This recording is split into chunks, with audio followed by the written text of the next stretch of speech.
A podcast from CBS Sports. High drive, center field, hit the wall, grand slam. This is magnificent. Got a fantasy question? Email fantasybaseball@cbsi.com. Get ready to win your league. Where fantasy becomes reality. Now here's Frank, Scott, Chris, and Adam.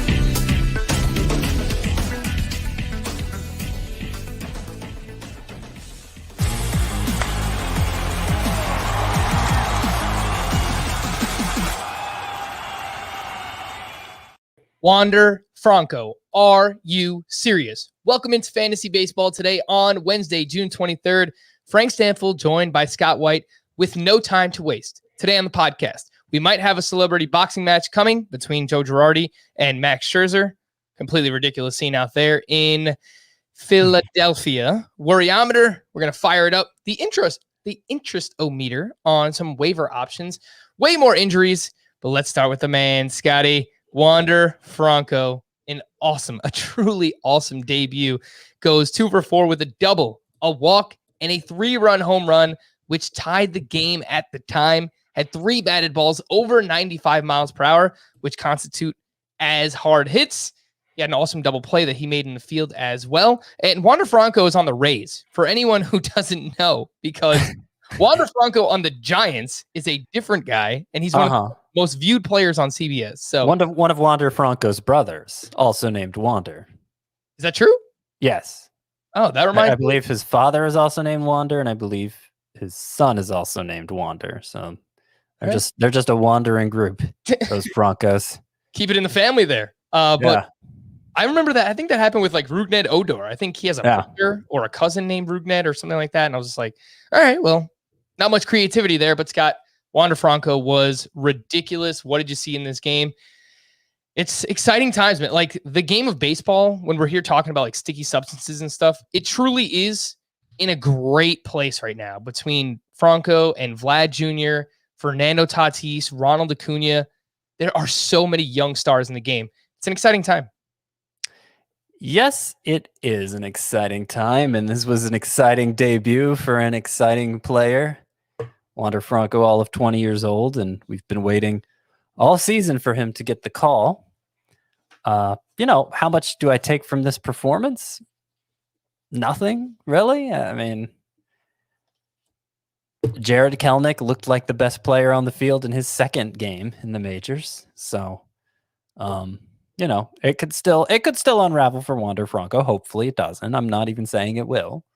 But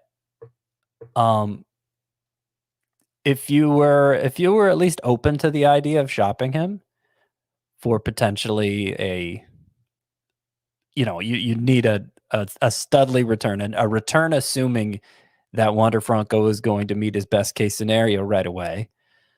I feel like this debut gives you more ammunition to do that. So that's really the only takeaway I have. I mean, otherwise it's just sit back and enjoy the ride. Yeah, and you've waited all season long. You've waited, 2.5 months for Wander Franco to get the call. So you don't have to shop him necessarily. But basically, if that's something you were looking into doing, you should be sending out text messages, trade offers all day tomorrow, because I don't know that his value, at least in redraft leagues this season, will ever be redraft right now. Yeah, specifically in redraft, because obviously keeper dynasty, this is a 20-year-old phenom that we are very excited about. So the other day, Chris said that he would shop him for Corey Seager. Is that enough of a return, Scott, or would you be aiming higher for Wander Franco? I would probably do that if I had Franco and could flip him for Corey Seager. I would probably do that, but I would aim higher to start out. Yeah. What would be the realistic cutoff for you? Like a top 50 player, a top 75-ish player?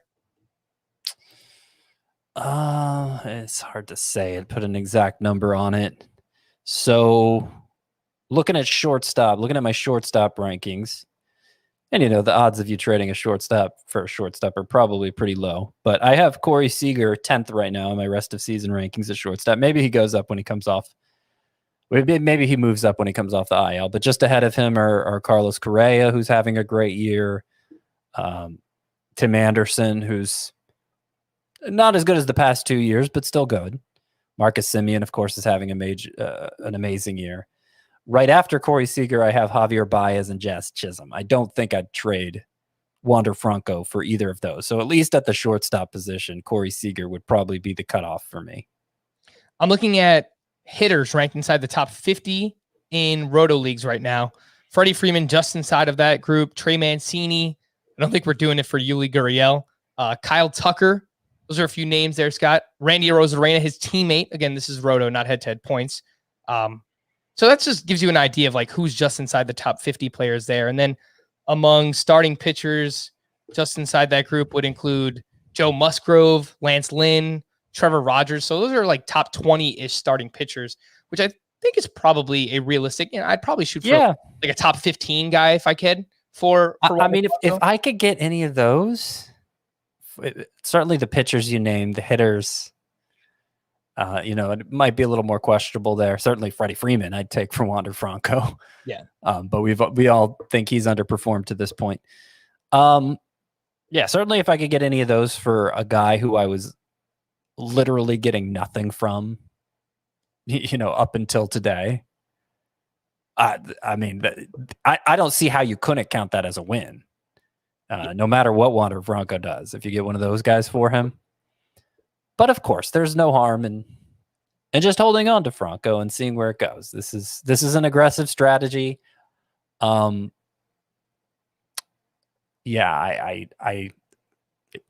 know. It doesn't hurt to try to be aggressive like that. As long as you maintain the mindset, okay, that, if it doesn't work out, worst case scenario, you have Wander Franco yourself. It's not like it's a failure if you can't swing a deal. It's just, it may be an opportunity to get something back that is more assured of delivering the kind of impact that you're hoping Franco will. Yes.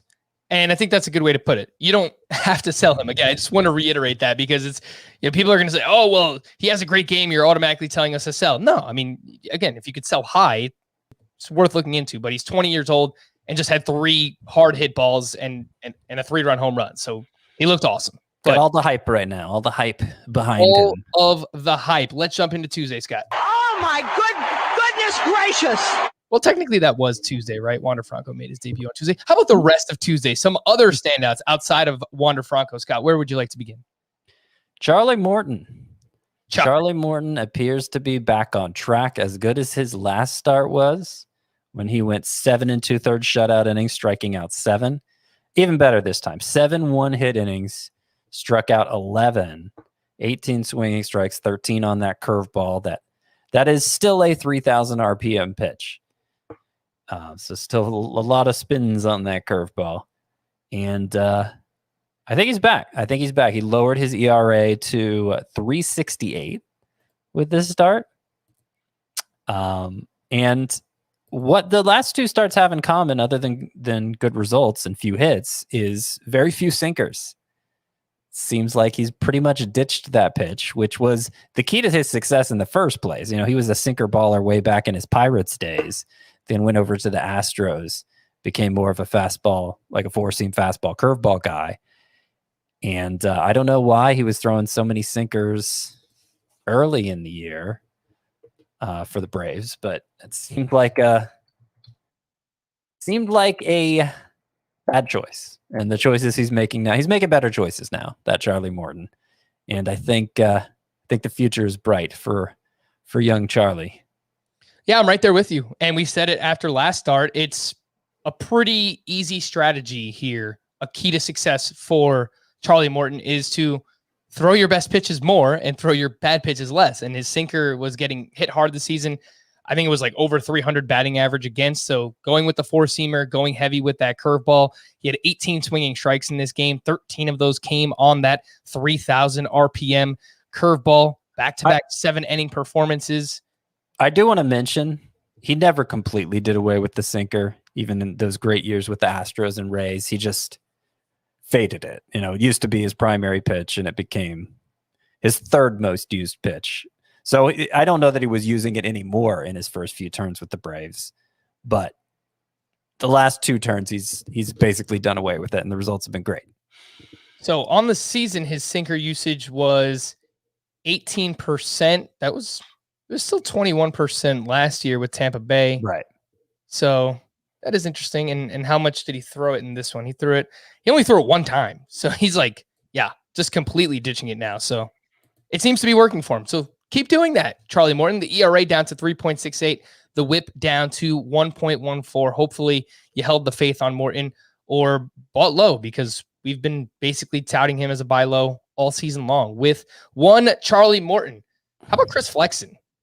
How has this guy been so good? Well, he's going up against the Colorado Rockies. It is their first game away from Coors Field after being there for a few series. So we know usually it's that first game they lag, but Chris Flexen was very good on Tuesday. 6 2/3, 4 hits, 1 run, 2 walks, 6 strikeouts, 19 swinging strikes on 100 pitches. He now has a quality start in 4 of his last 5 games. And Scott, we have the opportunity to beat the waiver wire, because it looks like he is, as of now, on pace for 2 starts next week against the Rangers and at the Toronto Blue Jays in Buffalo. So 1 great start, 1 not so much, 35% rostered. Yeah. What is going on with Chris Flexen? Well, he's showing off for us. I was gonna say he's flexing, but that's just too easy. I don't know. I don't know. I can't.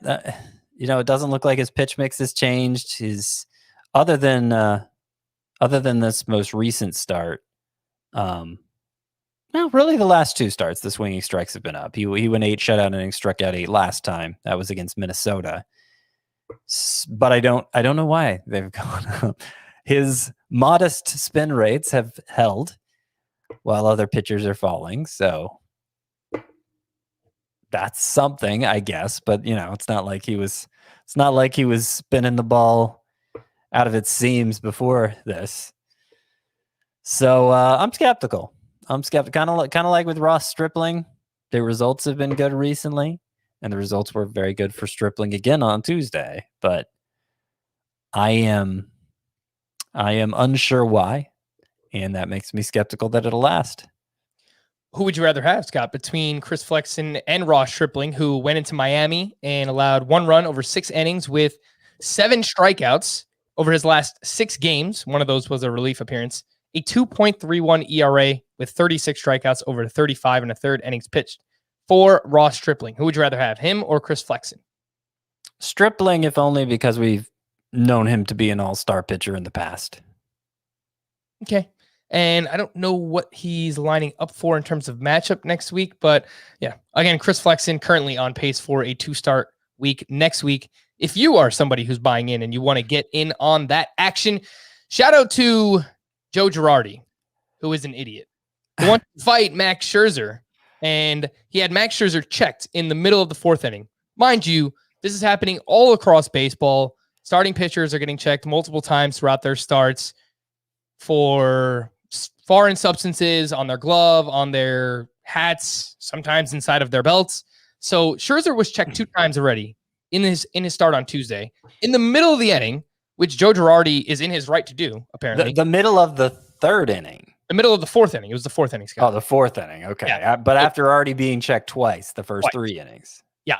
So he has Max Scherzer checked in the middle of the 4th inning, and Scherzer is just losing it on the mound. If anyone has seen the video, it was great. Like, he's ready to strip down to his skivvies, right there in front of everybody. He's furious, and he's barking at Joe Girardi and stuff, and rightfully so, because the guy was already checked twice in the start. And Scherzer's kind of mouthing off at him. He's like, it's sweat. And he's wiping his head or whatever.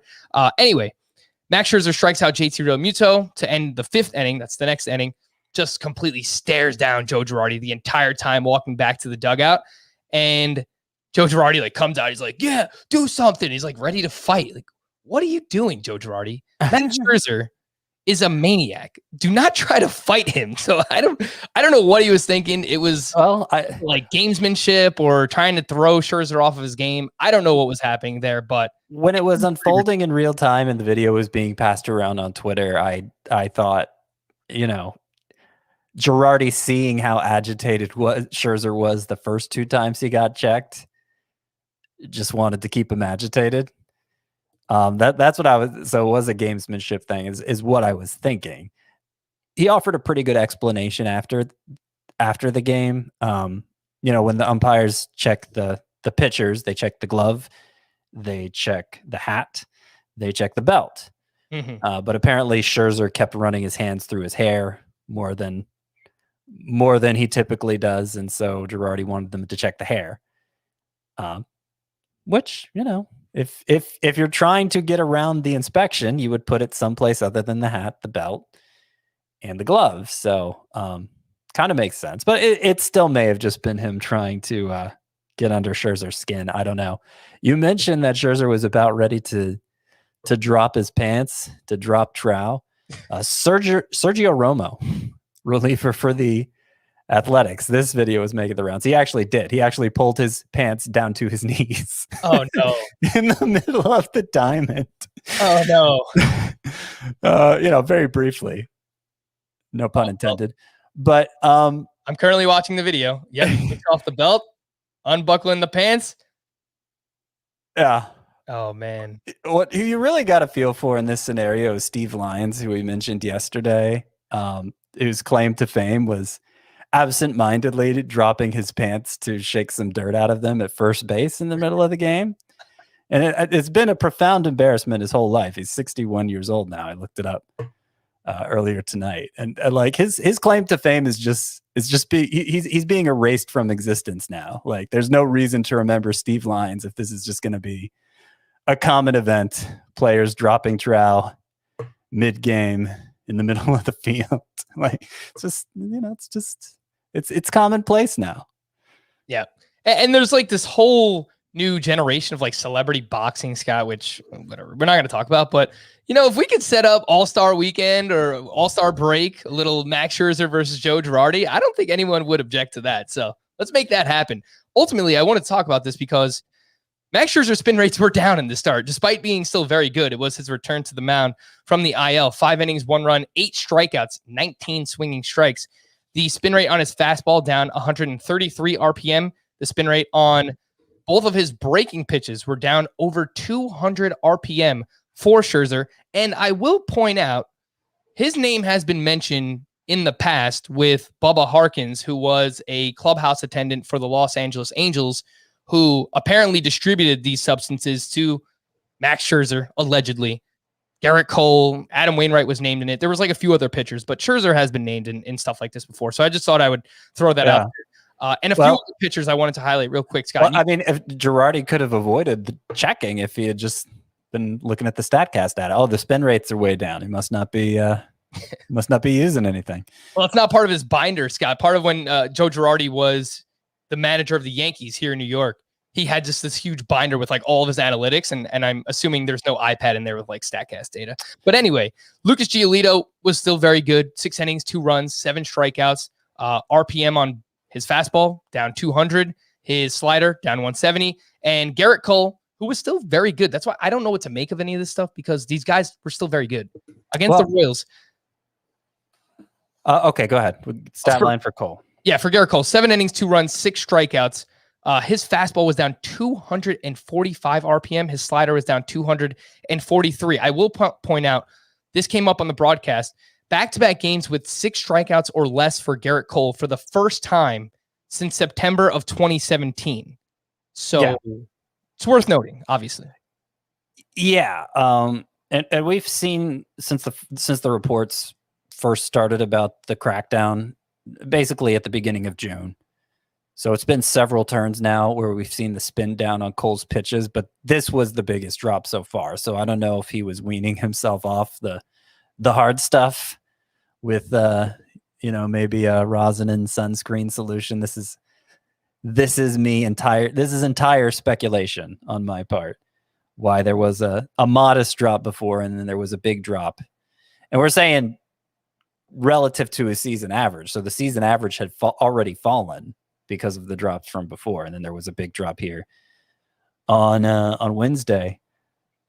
But I'll mention for Cole that over his past 6 starts, so this actually bleeds into May a little bit. Past 6 starts, a 12.4% swinging strike rate, which is merely above average. It's not it's not one of the best in baseball like we're used to seeing from Cole. 12.4% swinging strike rate and 8.8 strikeouts per 9 innings over that 6-start stretch.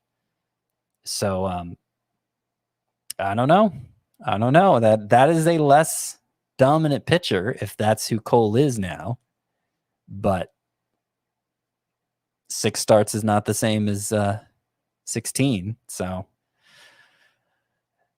I don't know what to make of it yet, but it's a little worrisome. Yeah, it definitely is. And I'll be the first one to, I've said things about Trevor Bauer, and I'm a Yankee fan. So it's definitely suspect for Gerrit Cole. And given his answers and press conferences and stuff, like, there's no doubt in my mind or in anybody's mind that Gerrit Cole was using something. With that being said, the strikeouts, swinging strike rate being down, he still performed pretty well outside of that one start against Tampa Bay where he allowed 5 runs. He's still been pretty good during that stretch. So I will point that out. Someone asked me on Twitter if they should sell him in a dynasty league. And I mean, if you can get Gerrit Cole value for him and it makes sense, then sure. They said someone's offering me Shane Bieber and another piece. Sure, Shane Bieber's younger than Gerrit Cole, and it's a dynasty league, and I guess it depends what that other piece is. Sure, but in redraft, yes, if you can get Gerrit Cole level value, then do it. With that being said, with all the injuries to elite level starting pitchers right now, I just don't know how feasible it is to do that. So I guess I'll just leave it there with all 3. Yeah, I have no interest in moving Cole out of my top 5 starting pitchers, despite what the strikeout rate is over his past 6 starts. Yeah. All right. So just, again, we're going to continue to monitor it every single day. But Scherzer, Giolito, and Cole were still very good on Tuesday. Before we get to news and notes, just want to remind everybody that if you are watching us right now on YouTube, thank you for being here. It's currently 12:45 on the East Coast. But if you haven't yet subscribed to our YouTube channel, hit that red subscribe button, push the notification bell. You'll get a notification every time that we go live. That's youtube.com/fantasy baseball today. And of course, download and follow Fantasy Baseball Today in 5. That is our 5-minute podcast, which is basically a Spark Notes version of this podcast. Summer is coming. You might not have as much time to listen to the full-length podcast. We hope that you do stick around, obviously. But you can listen to both. You can listen to both. You might have more time in the summer. Somebody somewhere might have more time in the summer. So yes, please download and follow Fantasy Baseball Today in 5. News and notes from Tuesday. Byron Buxton did indeed go on the IL with a fracture in his left hand. Manager Rocco Baldelli said the team has yet to determine if Buxton will have surgery, but it sounds like he could miss a month or 2. There's not an official timetable yet for Buxton. And for anyone who's calling Byron Buxton injury prone because of this, that's just completely ridiculous, right? Like, what is he going to do? Players get hit all the time by pitches. It's not his fault. So I don't want to slow down the podcast with nonsense, but you're saying Rocco Baldelli said that Byron Buxton could miss a month or 2 with this injury. It kind of sells the quote short. So this is what Rocco Baldelli actually said. There. I'm not going to put any timeline on it right now. We discussed your thoughts of weeks or a month or 2 could be probably a way to think about it. I think sometimes less on the lower end of that and sometimes a little more. What does that mean? What a word salad that was. That does absolutely nothing for us. But ultimately, it is unfortunate because Buxton was hitting well again since he returned. It was only for a few games. So it's unfortunate. It looks like Trevor Larnach's playing time is going to be safe for now with him, Alex Kirilloff, and Max Kepler in the outfield most of the time here for the Twins moving forward. Some possible replacements that are rostered in less than 50% of CBS leagues. Jock Peterson, Jesus Sanchez, Hunter Renfroe, and the aforementioned Trevor Larnach. Jesus Sanchez hit his 2nd home run of the season on Tuesday. It was an absolute moon rocket, 439 feet, 109 miles per hour off the bat. Trevor Larnach also hit his 5th home run of the season. Scott, how would you rank those 4? Jock Peterson, Jesus Sanchez, Hunter Renfroe, Trevor Larnach. I would rank them Jock Peterson, Trevor Larnach, Jesus Sanchez, and then Hunter Renfroe. All right. How about in deeper leagues? These are names that are rostered in 21% of leagues or less. Taylor Ward, who actually has been pretty hot in the month of June. Steven Duggar and Tony Kemp, who we talked about yesterday, Scott. Ward, Duggar, Kemp. I would rank them Ward, Kemp, Duggar. Duggar's strikeout rate is through the roof, so I don't know how he has the numbers he does so far. But Ward is beginning to come around, a guy with a very strong minor league track record. Always wanted to see him get an extended look. And the numbers are entering respectable territory. So if he keeps it up for another couple weeks, maybe we start to talk about him as somebody to look into in like a 12-teamer. Yeah. But anything deeper than 12 teams now, if you lost Buxton, not that Taylor Ward's going to give you anything close to that skill set, but Ward is batting .277 with 3 homers and an .874 OPS in the month of June. So he's been pretty good for the Angels. George Springer was activated for the Blue Jays and was batting 5th on Tuesday. He finished 0 for 4. Ketel Marte exited with a left hamstring injury. He missed over a month with a right hamstring injury earlier in the season. Mookie Betts left on Tuesday with an illness. Dave Roberts said before the game he was battling a stomach bug. Max Scherzer and Luke Voit were both activated for their respective teams. As expected, Luke Voit went 2 for 4 with a home run and a triple, actually. It was close to being a home run. Fans reached over. They still let it be a triple. I don't know. It looked like fan interference to me. Max Fried was placed on the IL because of a blister on his left index finger, retroactive to June 19th. And this really came out of nowhere for Max Fried. And his last start was very dominant, where he went 7 innings. So unfortunate there, especially... Well, I think we got the news before the lineups locked for the Braves, so hopefully you got him out of your lineups if you could have. Michael Conforto will be activated for the Mets on Wednesday. Marcus Stroman exited on Tuesday due to left hip soreness. I think in the podcast points league, Scott, I have Jack Flaherty, Tyler Glasnow. I lost Stroman in this start, and I lost Savale yesterday. Complete mess. But I'm sure everyone's dealing with it, so. That's not what you want to see, Frank. It's not good. Not great. Justin Upton was removed with lower back tightness. Danny Duffy is set to return from the IL on Wednesday against the Yankees, but will be limited in his first start back. He had a 1.94 ERA and a 1.13 whip and remained 75% rostered. So a lot of people held on to their Danny Duffy, Scott. As well they should have. Dominant early on, and it wasn't like there was a big jump in spin rate. Somebody was asking about that on Twitter. It was the velocity was up.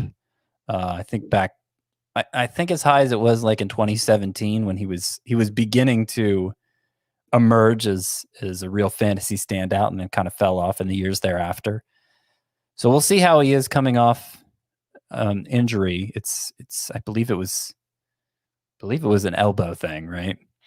And he didn't actually have a rehab assignment. I think last week he threw a 40-pitch sim game.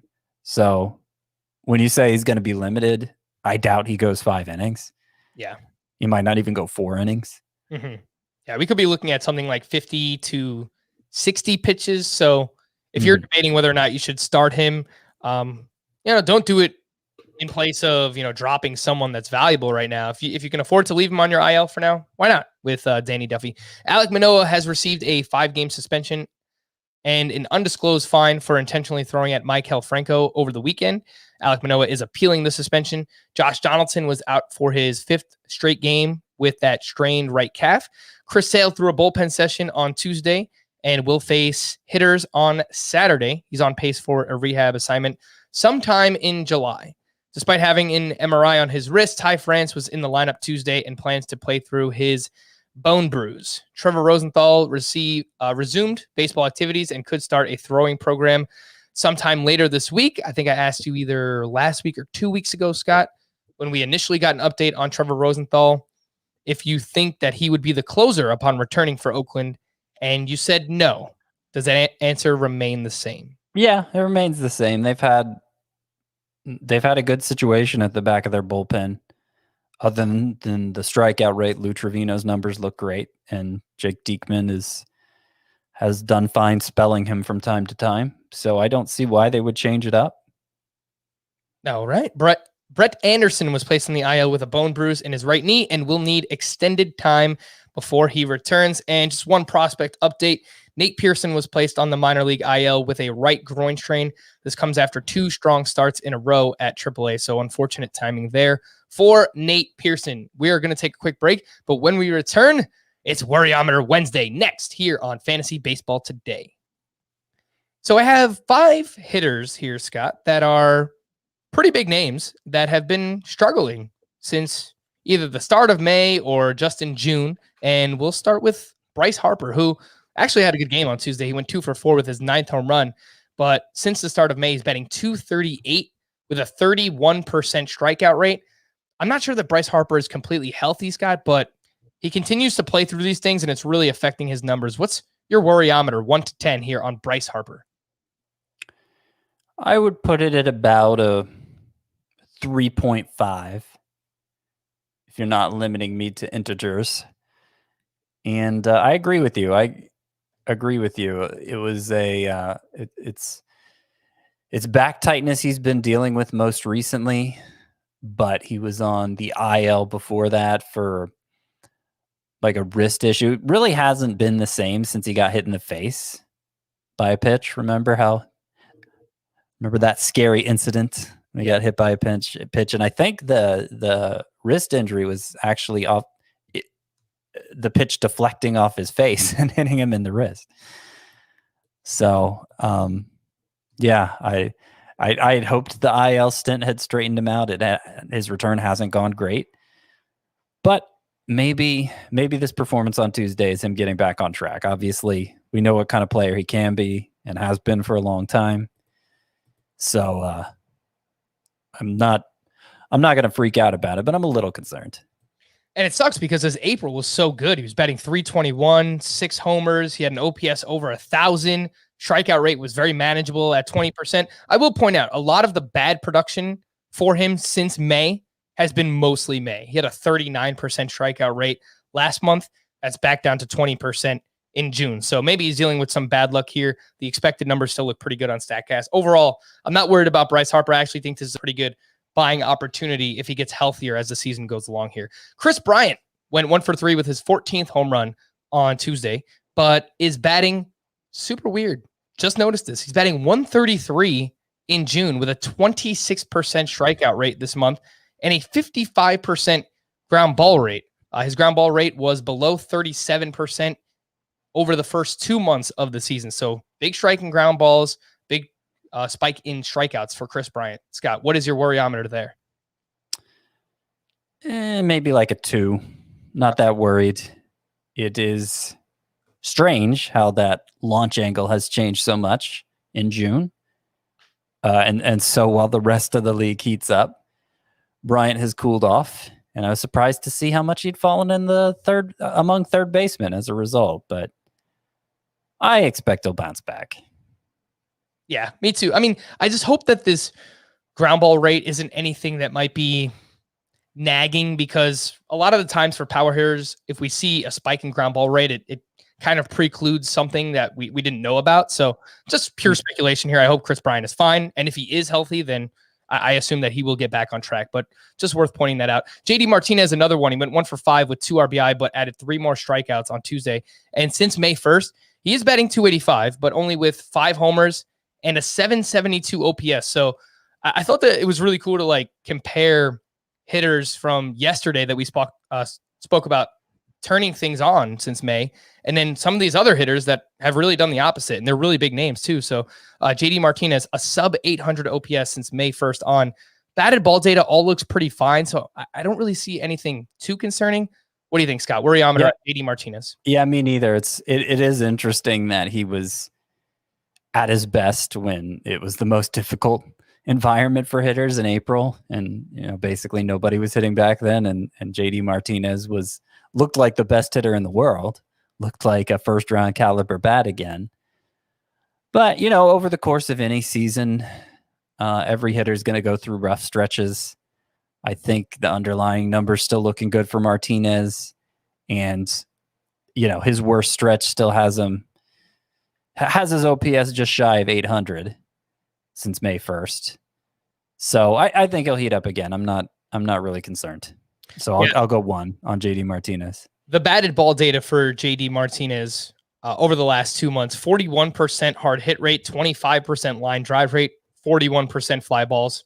All seems perfectly fine. So another one. If anyone else has been concerned about JD Martinez, I would look into acquiring him. This one's a little bit tougher because it's kind of been a roller coaster of a season for Nolan Arenado, Scott, where he's gone through like these 2-week stretches where he's really hot and then gets cold all of a sudden. And he went 0 for 4 again on Tuesday, batting .231 in June with the fly ball rate way up. Maybe he's pressing, he's trying to hit for more power, but 56% fly ball rate this month, a 17% infield fly ball rate. Those are automatic outs, and just a 17% hard contact rate. So batted ball data looks pretty concerning for Arenado this month.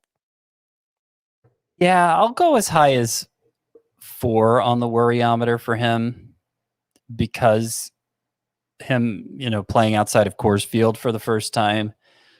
Obviously, the odds are against him producing like he has in the past. And, he wasn't somebody who in his Coors Field days hit the ball especially hard, even though he was leading the NL in home runs multiple times.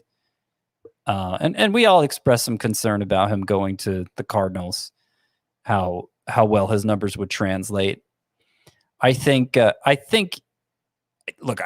think that June is the new normal for him. I think he's closer to who we saw in April and May, but even that guy was not Coors Field Nolan Arenado. It was a lesser version of that. It was more like a guy who'll hit 280 with 30 home runs over a full season.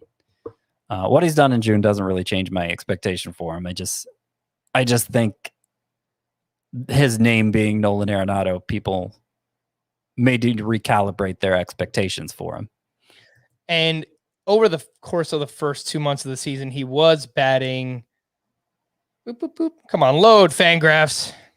279 with a 529 slug. That would add up to an 856 OPS, which again is like still a very good hitter. And this is kind of what we projected him being, outside of Coors Field, where he was, a 920, 930 OPS kind of bat. And then you take him out of there, if he's an 850 OPS, that's still really good. Like 280 with an 850 OPS, 30 home runs, whatever it might be. I think that's a realistic expectation. So he should bounce back, but it seems like Arenado is pressing right now so far this month. The last one I wanted to talk about, Scott, Austin Riley went 0 for 3 and is now batting 192 in June.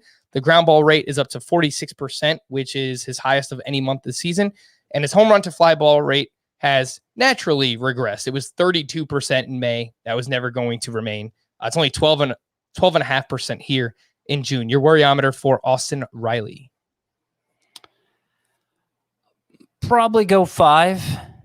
I'll go 6. I'll go 6 on Austin Riley because the strikeout rate has become an issue again after it looked so good in April.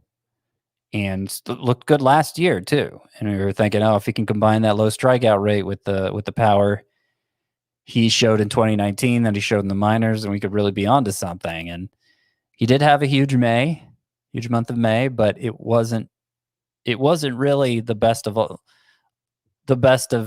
all worlds coming together the way you might expect it to be, because the strikeout rate began to spike again, and it has remained up in June. He's really good at hitting the ball the other way against the shift, or at least he had been. And I think actually, if that's something he's going to continue to be good at, him having kind of a high ground ball rate. I mean, his fly ball rate isn't what you'd expect for a player with his power, and that's been true all season. It's not horrible, but it's not like he's elevating a ton of batted balls. So I don't worry so much about the ground ball rate being up. I think that's just kind of part of his profile and some of the trade-off that comes it allows his batting average to remain respectable despite a high strikeout rate. So I still think he's probably going to be a starting caliber third baseman moving forward, but obviously he doesn't have a huge track record of that. So kind of just have to wait and see. Scott, of all these names, Harper, Bryant, JD Martinez, Arenado, Austin Riley, which one are you most likely to try and acquire, the one that you have the most confidence in getting back to what we've expected from them? Probably Martinez, though I think it might be difficult to trade for him because the season numbers still look pretty awesome because of that first month. Yeah. He's still batting .309 with a .919 OPS. At least that's how he entered Tuesday. So it might be tough to truly buy low on him. I guess Chris Bryant would be my second choice. All right, let's move on to the interest-o-meter. And we spoke about Ross Stripling earlier. Scott mentioned his line. He's 58% rostered. Is he a must-add starting pitcher at this point, Ross Stripling? No, because I'm still skeptical he's good, as we already discussed. And this hasn't been missing a lot of bats during this impressive stretch. Not even, it wasn't a huge bat misser during those all-star caliber years with the Dodgers, but he was better than this. Mm-hmm. And it's not like he's somebody who puts the ball on the ground a lot to make up for the lack of missed bats. I still have a lot of questions for Ross Stripling. All right, so not a must-add for Ross Stripling. How about Alex Kirilloff? Went 2 for 4 with 2 RBI on Tuesday. He has 8 hits with 5 RBI over his last 6 games. He's 70% rostered. What is your interest-o-meter in Kirilloff in a 3 outfielder league, which is probably the only leagues where he's available? Yeah, probably like a 5 right there in the middle. I could take him or leave him. As you pointed out originally, Frank, his expected stats on, according to Statcast, very strong. Very strong. It seems like he's underachieved based on the kind of impact he's made on the ball. But, seeing is believing. And he's a rookie and he hasn't actually performed anywhere close to that so far. Those expected stats, by the way, 311 batting average, 579 slug. That's compared to his actual 267 batting average, 438 slug. Yeah. He's definitely a name where if I can afford to just pick him up and stash him in a 3 outfielder league, just in case he turns it on anywhere close to those expected numbers, like he could be, I don't think this is overselling him, but he could be a league winner if he just kind of like turns it on like that, which I think he has that upside based on his prospect pedigree. What makes it difficult, 3 outfielder leagues, my mind usually goes to points leagues, which I mean, certainly there are 3 outfielder category leagues as well, but Alex Kirilloff is not a walker, and he wasn't a walker in his minor league days either. And that really puts a lot of pressure on the bat to deliver. You could live with a modest batting average, a modest slugging percentage if the guy got on base a lot, but that's not going to be what happens for him. I mean, I guess at some point in his career, if he becomes a major middle of the order threat, pitchers will start pitching around him and maybe his walk rate will become respectable, but that's not where he is right now. Yeah, the biggest issue for him is a 50% ground ball rate. So, I mean, if he still hits a ton of line drives, but let's get that ball in the air a little bit more there for Alex Kirilloff. Only a 6.5% walk rate for him so far this season. The rest of these names are pretty much for deeper leagues, but let's find out, Scott. Let's recalibrate the interest-o-meter for deeper leagues for these final players here. Miles Straw went 2 for 4 with his 2nd home run of the season. He is batting .302 with 3 steals in June. He's 22% rostered. So this is more of a roto play, but interest. Miles Straw.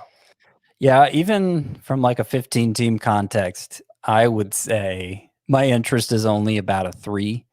The hits are mostly singles, and they're reliant on a high BABIP. He's not running as much as you'd like him to be, given how much success he's had on batted balls of late. So I don't think there's a lot to see here. All right. Yan Gomes went 2 for 4 with 2 RBI. He's batting .273 with 3 home runs over his last 15 games. 32% rostered is Yan Gomes. Yeah, I mean, you're talking like a 2-catcher league. He probably needs to be rostered in that. And maybe he already is 32% rostered. That might cover all the 2-catcher leagues. But I would say in those formats, my interest in him is like a 6. Okay. And he's behind names. He's behind like Max Stassi in a 1-catcher league, right, Scott? Yeah. Who else has been hot? It's like that group of William Contreras. I basically always lump them together. It's William Contreras. It is Max Stassi. Who else? Eric Haas. I usually throw. Would Yan Gomes be ahead or behind Eric Haas? Haas has really cooled off. Yeah. So I'd probably put Gomes ahead. All right. Akil Baddoo went 2 for 5 with a double and 2 runs scored. He now has 8 hits over his last 5 games and is batting .366 in June. Also has 5 homers and 8 steals on the season. So he's an exciting player. He makes things happen. He's got some power. He's got some speed. Again, this is Akil Baddoo, 28% rostered. The only issue I see, he's 2 for 24 against lefties on the season, Scott. Your interest in Akil Baddoo, deeper leagues? Yeah, and he still sits against most lefties. He sits against some righties. He's playing a little more than half the time. So that really lowers the interest level. But he's certainly somebody I'm monitoring because I think there's interesting upside there. But now that his strikeout rate has come back to where it needs to be after so many strikeouts early on. So, thinking for a deeper league, I'll put my interest at about a 4 for Akil Baddoo. If I have a roster spot to play with, not a bad idea to add him, but I'm not ready to start him yet. So not in 12-team 5 outfielder leagues yet. No, my interest level in that, you told me to recalibrate for deeper leagues, and that was what I was trying to do. But for Roto leagues are deeper-ish. They're not necessarily deep, but 12-team are probably like a 2. All right. Wilmer Flores, 10 hits with 4 homers over his last 7 games. He's 9% rostered. And I think, so at the end of the week, Tommy La Stella is supposed to begin a rehab assignment. He's been out for a long time. Flores already doesn't play every day, and I think that will just add to the clutter. So, not much interest there. Maybe like a 2. Oh, righty. Ryan O'Hearn. I kind of like this one. He went 2 for 4 with a home run off of Garrett Cole, his first game back in the majors. Ryan O'Hearn was batting at .375 with 12 homers at AAA. 1% rostered. We're talking the deepest of leagues, Scott. But this guy was crushing minor league pitching. Mm-hmm. He was, yes. At AAA, he was batting .375 with 12 home runs. And for him, that wasn't much more than a month's time, right? Like, I don't even think he had 100 at bats. He had 19 games. Yeah. 12 home runs in 19 games. Wow. I don't know. I mean, we didn't really need the reminder that Ryan O'Hearn could kill the ball at AAA. We already knew that was within his abilities.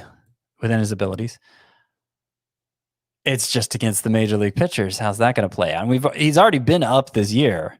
This was his 21st game in the majors this year. He entered the day batting .189 with 3 home runs. So I don't know. He's 27 now, going to be 28 a month from now. I don't really feel like I'm holding out much hope for Ryan O'Hearn at this point, but I suppose it's possible he could break through finally. I'd say a 1. I'm not even sure where's the playing time going to come from. Even I'm not sure about that. He was DHing on Tuesday with, I believe, Jorge Soler in the outfield. Yeah, Jorge Soler was playing right field. They're probably not going to play O'Hearn against left-handed pitching, but they need a shot in the arm right now. The Kansas City Royals, they've really slowed down. So AL only, go out and get him again. He's 1% rostered. So this is deepest of leagues. The final name I wanted to bring up, Eli Morgan, who is a pitcher for Cleveland, might get even more opportunity now with Savali hurt, was at the Cubs, 5 innings, 4 runs, 0 walks, 9 strikeouts, but did have 14 swinging strikes on only 71 pitches, has a legitimate 3-pitch mix. Career in the minors is pretty good, too, for Eli Morgan. 3.16 ERA, 375 strikeouts in 336 and a third innings pitched. Your interest, O-meter, in deep leagues for Eli Morgan. Yeah, I like seeing all the strikeouts today. Prior to his promotion this year, numbers weren't so good. And even looking at 2019, his last full season in the minors, 3.39 ERA, 117 WHIP, 9.3 K per 9. Pretty good. I mean, that strikeout rate doesn't really blow your mind, especially against minor leaguers. So I'm not that motivated to pick up Eli Morgan anywhere yet. Cleveland's had good success developing some kind of fringy type pitchers with what seem like fringe prospects. So maybe they'll pull that trick again here with Morton, but need to see more. I do want to bring up a potential deeper league pickup. Hit me. Somebody who had very impressive numbers in the minors up to this point. And his name is Tyler Miguel. Tyler Miguel, I think is probably how you pronounce it, but he spells it Tyler Miguel. Yeah, both of those names are spelled unusually. All right. Anyway, Tyler Miguel is a Mets pitcher in the Mets organization, 25 years old, 6'7" guy, throws 98 miles per hour. And between AA and AAA this year, he had 59 strikeouts and 40 and a third innings, 13.2 K per nine, 3.35 ERA, 109 WHIP. And in addition to throwing hard, he has this like over the top delivery that can sometimes give hitters a lot of troubles. He has a decent secondary arsenal. Last report, I don't know what kind of progress he's made this year, but even going back to 2019, he had the walk rate was kind of high, but he had 11.6 K per nine between three levels. So the guy looks like he's at least capable of missing bats. Tyler Miguel, and the Mets are calling him up to start tomorrow. Whether or not they lose Stroman for an extended stretch, they have a rotation opening with Joey Lucchesi having Tommy John surgery. So, Tyler Miguel gets a bunch of strikeouts. He could stick around. I think it's kind of interesting. I like that one. He is 1% rostered on CBS. Scott dropping the deep knowledge. Tyler Miguel with the New York Mets. The A's had an offensive onslaught on Tuesday. They put up 13 runs on 15 hits. Mark Canha went 3 for 5 with 2 runs and 2 RBI. He now has 55 runs scored and is on pace for 114 over 150 games. Just great year for Mark Canha. Off by one, Scott. Yeah, I know. Yeah. Just missed it. Ramon Laureano went 3 for 5 with his 13th home run. He does not have a stolen base since April 13th, and I specifically remember us arguing about that. Well, not really arguing. I think you were just on the side of, we put up a number, and you were like, I'll take the under on steals rest of season, and I took the over, and he doesn't have a steal since that game, so I think you're right, Scott. April 13th. Wow. He had 8 stolen bases the first 2 weeks of the season and none since. That's amazing. Yeah. It's astounding. Matt Chapman, the last name I wanted to bring up with the A's here, 1 for 4 with his 9th home run. All of a sudden batting .287 with 4 home runs in June, and his hard hit rate is up to 35% this month, which is his highest of all months played this season, Scott. So is your confidence growing in Matt Chapman, who we kind of poo-pooed a couple of weeks ago? Oh, yeah, we did. Yeah. Right about the time we write him off, he starts breaking out again. I feel like his strikeout rate has improved too. And let me check that out. I think when I looked it up, it was 29 or 30%, right around there. Since May 22nd, it's 27.1. Since June 1st, it is not counting today's game. It is 29.2. So I don't know. It's still not looking great, but at least he's hitting the ball harder. There's some hope here for Matt Chapman. Yes. So if you held the faith, we were kind of wishy-washy about it because there just wasn't great third base pickups at the time. So if you held on to him, looks like Matt Chapman is turning things around. Some studs being studs on Tuesday. Juan Soto went 2 for 5 with his 3rd stolen base. He's batting .299 with a .949 OPS in June.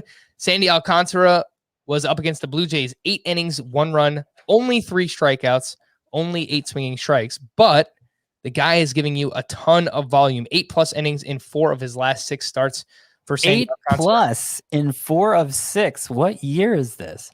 Yeah. And the most amazing thing about that for Sandy Alcantara is that the most pitches he's thrown in any of those starts is 108. So it's not like Don Mattingly is destroying this guy's arm or anything. He's just been that efficient. Sandy Alcantara has. And today, Tuesday, he threw 86 pitches in those 8 innings. So he's been, why not leave him in for 8 innings if he's going to do that? Yeah, I mean, the walks are way down this year. This is a career year in terms of control for Sandy Alcantara. So that has allowed him to become more efficient and go as deep into games as he has this year. He's actually the first pitcher up over 100 innings this season, and his ERA is down to 2.93 with a 1.04 whip. Great season for Sandy Alcantara. Ozzie Albies went 2 for 4 with 2 steals. He now has 11 homers and 9 steals on the season, which puts him on pace for 23 homers and 19 steals over 150 games. 19 steals would represent a career high for Ozzie Albies if he gets there. And Freddie Peralta was at the Diamondbacks, 6 shutout, 1 hit, 4 walks, 10 strikeouts, 12 swinging strikes on 96 pitches. Scott, we keep talking about this looming shutdown or innings concern for Freddie Peralta and Trevor Rogers. But when you see starts like this, it's just what makes it so hard to, yes, if you can get fair value for them in return, you should look into it. But to give up a pitcher that's performing this well, given the landscape, given the injuries, it's still really hard to do. And I think we should remind people of that. Yeah, 100%. I agree with you. I am not generally somebody who actually makes sell high trades, just as a general rule, partly because I think people, the kind of people I play with, are going to see right through that and know what I'm trying to do. And it's just a big waste of time. But part of it is because it's really hard to genuinely get the kind of return you would need to give up the immediate impact of somebody who's good enough to really make somebody want to acquire him, you know? Yeah. And this player is not really a stud anymore, but he's coming around recently. DJ LeMahieu went 2 for 4 with his 6th home run of the season. He's batting .288 with 3 homers over his last 15 games. And he has a 26% line drive rate to go along with an 11% strikeout rate in the month of June. So slowly but surely, I don't think he's going to live up to his draft slot, his ADP of being a top 3 round pick, but some better days here for DJ LeMahieu.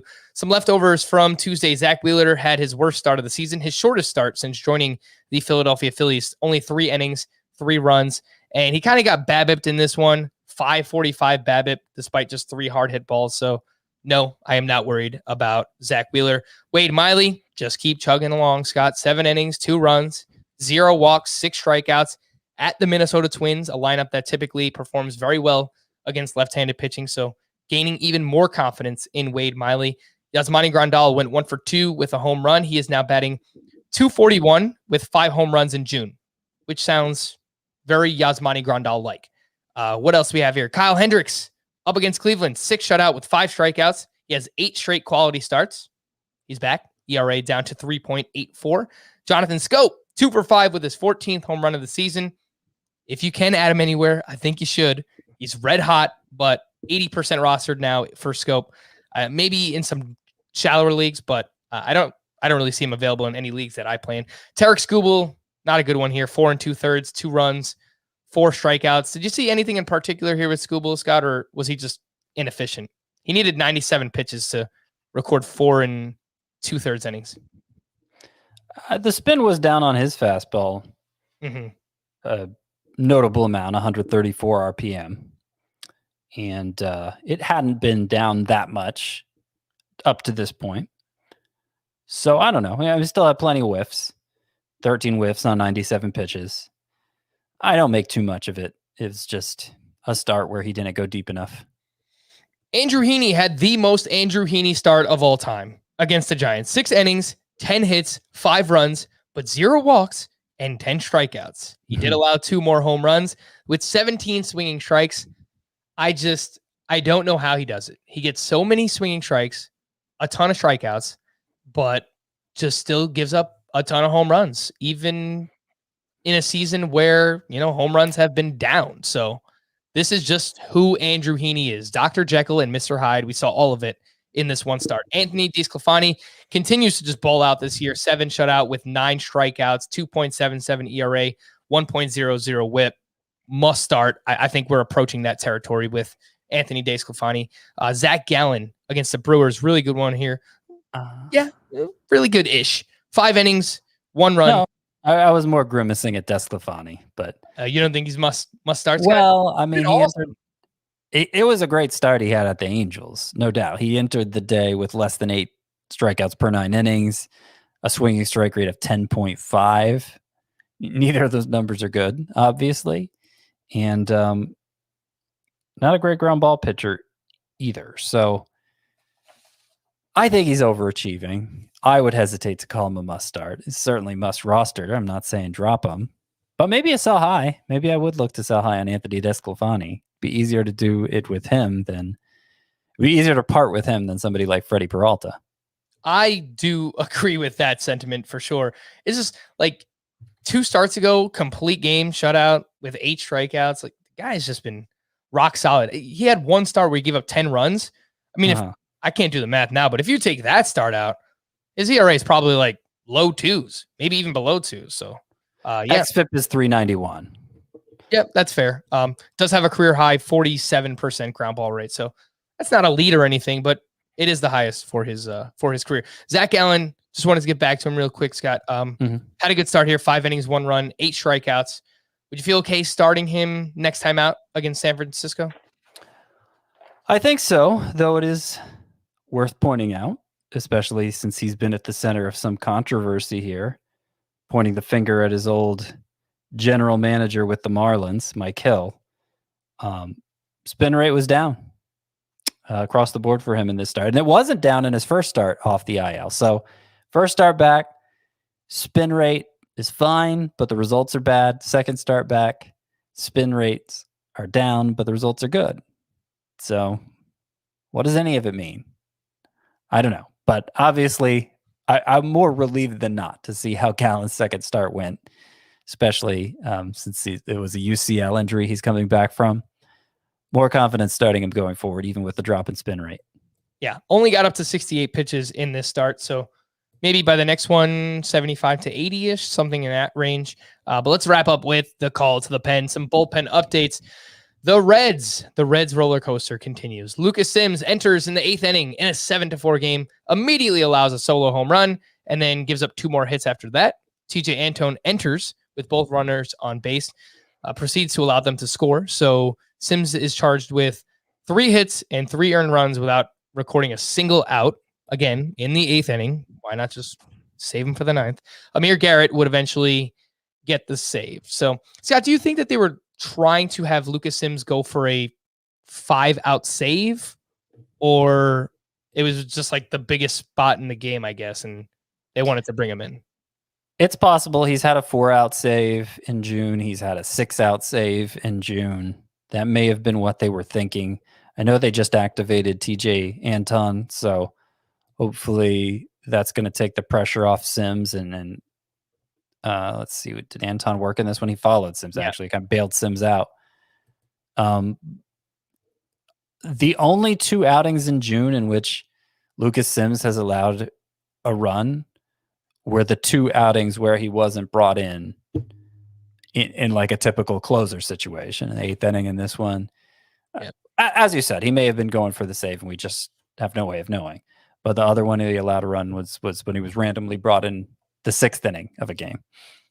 Come on, David Bell. Wake up. Use this guy in the 9th inning. You just activated TJ Antone. Why don't you use him in the 8th? It wasn't even that big of a spot. It was 7-4 at the time. There was no runners on base. So bring in Antone, let him go the 8th, and then bring in Sims for the 9th. It's just, man. Sometimes like managers just overthink it with the bullpen stuff. For the Twins in that same game, Hansel Robles allowed a 3-run home run in the 9th inning, and then Garrett came in and got the save.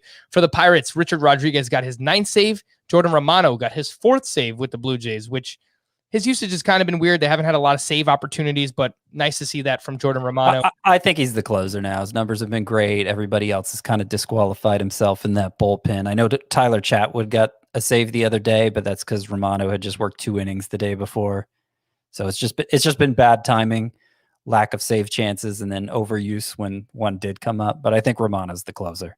I agree with that. For the Braves, Will Smith got his 15th. For Tampa Bay, JP Fireisen pitched 2 shutout innings in the 8th and the 9th.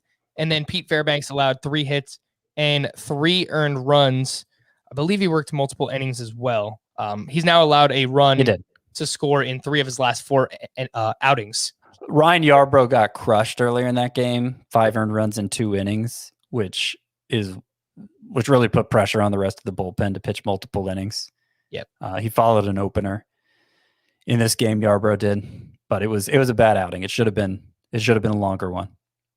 For the Astros, Ryan Presley got his 11th save. For the Nationals, Brad Hand recorded the final 4 outs, but he did make things very stressful. He wound up with his 16th save. For the Royals, Greg Holland got his 5th save of the season, now has the last 2 for the Royals. He's 23% rostered. Scott, anywhere you should add him, deeper categories leagues? I mean, as much as I could say this for the Royals and the way Mike Matheny has managed it, it looks like Holland's the front runner now for saves, right? Josh Stalmont does not appear to be in the mix right now, and 2 in a row for Holland. Then that would kind of suggest that, right? Yeah. Kendall Graveman picked up his 6th save of the season for the Mariners. He's 45% rostered. Scott, who would you rather have, Jordan Romano or Kendall Graveman? Romano, but I think they're in a similar spot that they're basically the closer now, and we just don't have enough. They just haven't gotten enough chances to prove it. Where does Lucas Sims fit in that mix, Scott? If you're ranking Sims, Romano, and Graveman? At the end, I'd go Romano, Graveman, Sims. Oh, right. And then for the Padres, Mark Melancon just picked up his 22nd save of the season. To stream or not to stream for Wednesday, Garrett Richards at the Rays, Justice Sheffield versus the Rockies. That game is in Seattle. Caleb Smith versus the Brewers, John Gant at the Tigers, Matt Manning versus the Cardinals, and Eric Fedde at the Phillies. Caleb Smith against the Brewers, that's the only one I sort of like. Eric Fedde at Philadelphia might not be so bad, but I'd rather not. Yep. If you want a third one, I think I said this yesterday too, Matt Manning against the Cardinals. Their lineup's just really cold right now. For Thursday, Brad Keller at the Yankees, Jamison Tyone versus the Royals, Colby Allard versus the A's, Carlos Martinez versus the Pirates, Chad Kuhl at the Cardinals, and Tony Santillan versus the Braves. I don't hate Jamison Tyone against the Royals, but obviously he hasn't been that useful so far. Still think the underlying numbers are good, and it's a good matchup. Colby Allard against Oakland might go okay, but again, not really excited about anyone here. Yeah, I don't. Carlos Martinez, man, it's been pretty bad this year. Chad Kuhl was good as last time out. Yeah, I can't really suggest any of these. Tyone and Allard, if you're looking for a streamer on Thursday. We're going to wrap up. For Scott and Frank, thank you all for listening and watching Fantasy Baseball today. We'll be back again tomorrow. Bye-bye.